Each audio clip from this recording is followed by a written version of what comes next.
Alright, welcome back to the channel. If you're just joining me for the first time, welcome.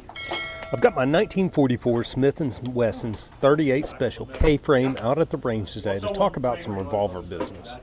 The weapon I feature here is also known as a 5-screw or pre-10 Victory Model, which is made in support of the U.S. forces or Great Britain in World War II.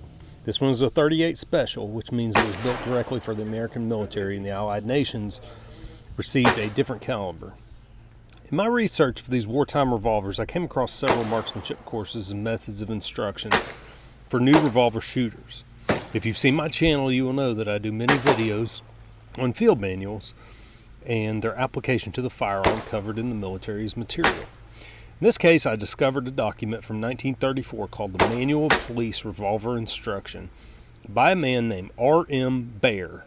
R.M. Bear was a firearms instructor for the Pennsylvania Highway Patrol who wanted his methods shared with law enforcement agencies across the country. Read through it, it almost immediately conflicts with modern practices. But for a lifelong automatic pistol shooter and a novice revolver shooter like myself, the advice in this book was solid gold. I 100% recommend you take a chance on it and give it a good read. The hard copy is presently available on Amazon for purchase, but one can also do a quick internet search to find a free copy. I doubt that R.M. Bear's family is still receiving any proceeds from this book, so I didn't really feel bad about finding an online copy for free. Let's get right into it. The 6 main axioms Officer Bear brings to light are the position, grip, sighting, breathing, muscle strain, and trigger squeeze. And I was very surprised at what he had to say about that. Principle 1 is position. 2 things have to be imagined here. The white line on the ground pointing towards the target is the line of fire. Simply put, the direction the bullets are going towards the target. Perpendicular to the line of fire is the firing line. Most of us in modern range facilities, law enforcement, or the military think of this as all shooters lined up for safety. Here, it's described a little bit differently. Mr. Bear concluded that to assume a position you could imagine, or preferably mark, an upside down letter T just like this. If you're right-handed, your left foot will be lined up to the firing line with your right foot forward, pointing 45 degrees to the direction of the target. Left-handed shooters will line up to opposite of this with the right foot, even with the firing line, and the left foot forward 45 degrees in the direction of the target. Principle 2 is grip. Grasp the firearm with the middle, ring, and pinky fingers on the grip, making sure that your fingertips do not touch the grip itself. He reiterates this several times. Index finger off the trigger until you're ready to shoot. Your thumb should be placed high on the side of the frame. This is done nearly the same for either hand, except the right-handed shooters can place their thumb on the cylinder release. When the hammer is cocked, it should touch the skin between the index finger and the thumb. As a long-time automatic pistol shooter, this is really a tough habit for me to get past. I feel like that the slide is going to whip back and pinch me on the skin in between my thumb and index finger. Obviously, that's not going to be the case with a revolver, but it is a habit that I had to really work on to get past it. And even in this sequence, you can see I didn't hold my thumb as high as Mr. Bear really wants you to, at least in the left-handed position.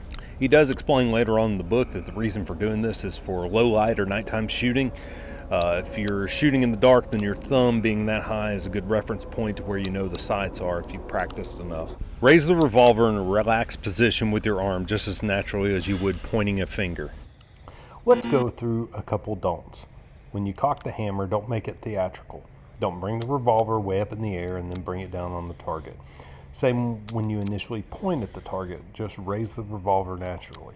Not a Wild West movie. Don't point in an exaggerated liberal manner, just practice a conservative movement, pointing just slightly right if you're right-handed or slightly left if you're left-handed to cock the hammer so that you can easily realign the sights with minimal disconnect for the next shot on the target.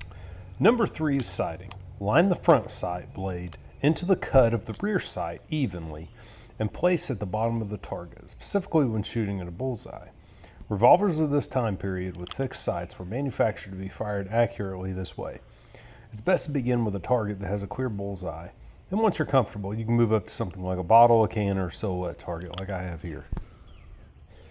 Focus on the target first, then bring the sights up into alignment. Don't look through the sights, but look over the sights to make sure that you have the target in view.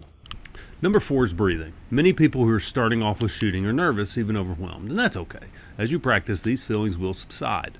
But you must learn to pace your breathing. Advice I was given from a Navy explosives expert in Iraq. Take a few really deep breaths before performing a stressful activity and flood your body with oxygen. While you're aiming the weapon, steady your breathing. As the target comes into alignment, you stop your breath by pushing your tongue to the roof of your mouth and not by using your diaphragm and chest. Doing it so with your diaphragm will cause too much muscle strain and fatigue.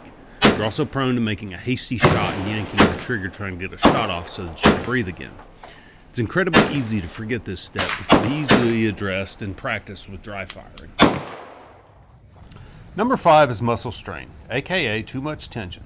This should be addressed so the officer can get into action quickly with a cool head.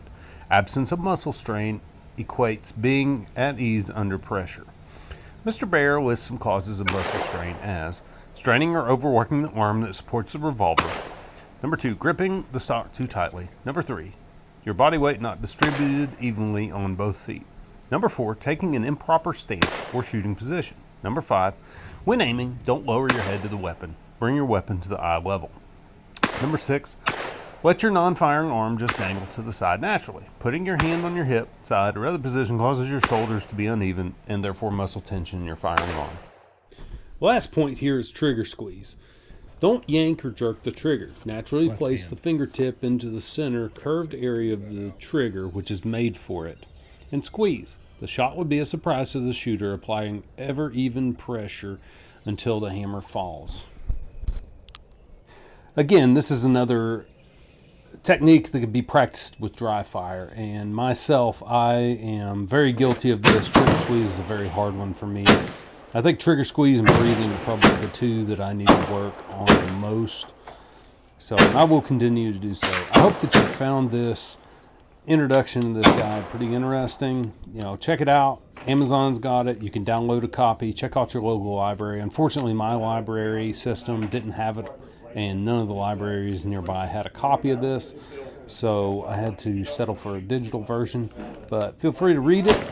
Drop me a comment and let me know what you think. Is it a bunch of bull crap, or is it worth the time to read? Is it worth to apply to an older revolver like this? I feel like that this revolver was made for this doctrine just because of the time period. It's different from what we do today, but I feel like that it goes hand in hand with what Mr. Baer taught with the Pennsylvania State Police back in the day. So thanks for watching. Thanks for coming by, and I will see you in the next one.